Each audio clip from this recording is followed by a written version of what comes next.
Hey there, it's Kim Lucard, Hockey Mom RD, and happy Tuesday. Today I want to spend a little bit of time talking about snacks because sometimes snacks get a bad rap. People automatically assume it's candies and chips and ice cream, and believe it or not, private clients that I've worked with have had to learn that it's okay for their skater to have snacks throughout the day. Realistically, you have a growing youth athlete, and many skaters in this group are high level youth athletes, and so they need more calories than the kid that's the same age, the same height, who's not playing a sport. During the season, your skater's caloric needs go up by 500 to about 1,000 calories a day. Now, obviously, we're in the off season now. Some of you might still be practicing. Maybe you're practicing and actually playing another sport, while others are just playing an off-ice sport and trying to stay in condition for the fall, which actually comes really quickly. I heard from one of my private clients yesterday that his 6-month program wrapped up in May, and then he's taken the summer off. His son's going to be at camp where they do have some nutrition coaching, and then he's going to pick back up with me August 1st so that he gets his tournament plans throughout the season. And snacks were a hurdle for this dad. And when I gave him the first feedback on his skater's meal plan, is like, snacks, we need to build in some snacks. And your skater is so busy. They are so determined to get better. They're attending camps this summer. They go to private off-ice sessions. Some go to private skating on the skating treadmill to analyze their stride. Others have private skating lessons as well as practice and position-specific camps. So your skater's working hard. And what I find is many of these skaters are lacking the fuel they need to really achieve the results that they want.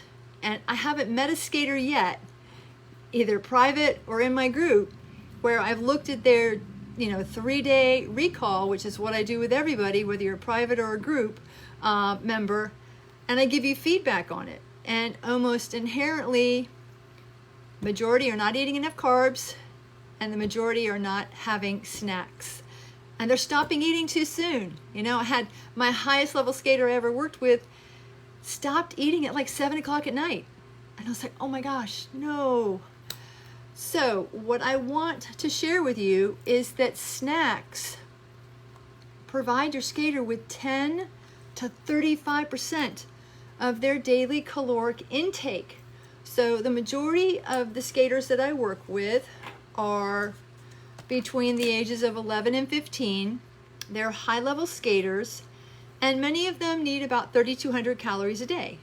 Now, that's determined based on a lot of things. I have an equation and I crunch the numbers, but I'm just going to use 3,200 as an example. So if this skater or goalie who needs 3,200 calories a day is sleeping in, because it's summertime and they don't have any place to be, and mom and dad know that if they're sleeping, they're growing, so they sleep in, well, they already missed their breakfast and lunch hours. Their breakfast and mid-morning snack hours.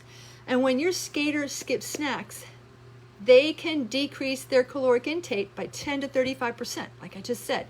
So on a 3,200 calorie a day diet, that skater's intake drops to 2,800 or even as low as 2,000. And if that skater thinks that those amount of calories are going to continue to support their growth and development, because they're still growing, and support their on-ice practice or their off-ice practice, they're mistaken.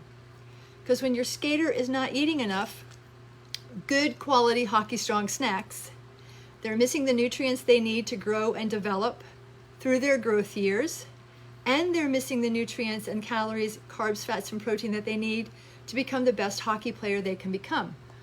When they are lacking in these calories and they go to the ice, they are not going with a full tank of gas. Think about it. Would you leave on a hockey weekend with half a tank of gas? Maybe you would.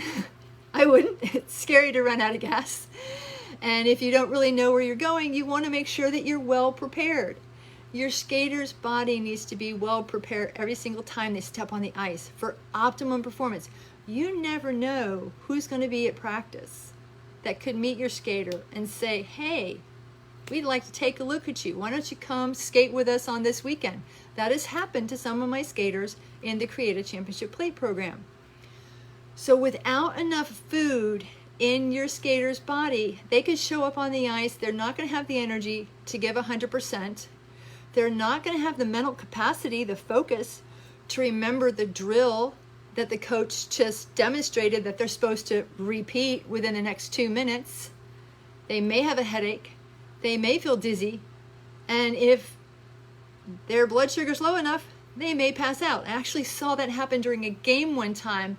I was looking across the ice, and the visiting team, I saw a skater go from sitting to passed out because this poor child had come back to hockey too quickly after an illness.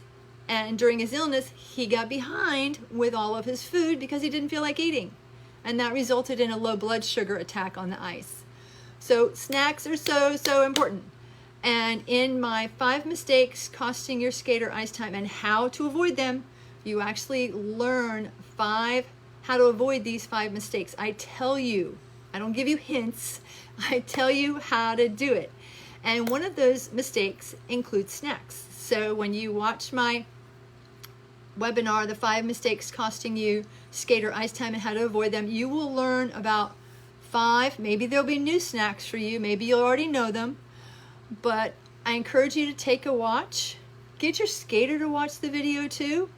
And learn and take what I teach you on this free training and apply it and see if your skater gets better. Thanks for watching today. This is Kim Lukard, Hockey Mom RD. Happy skating till next time.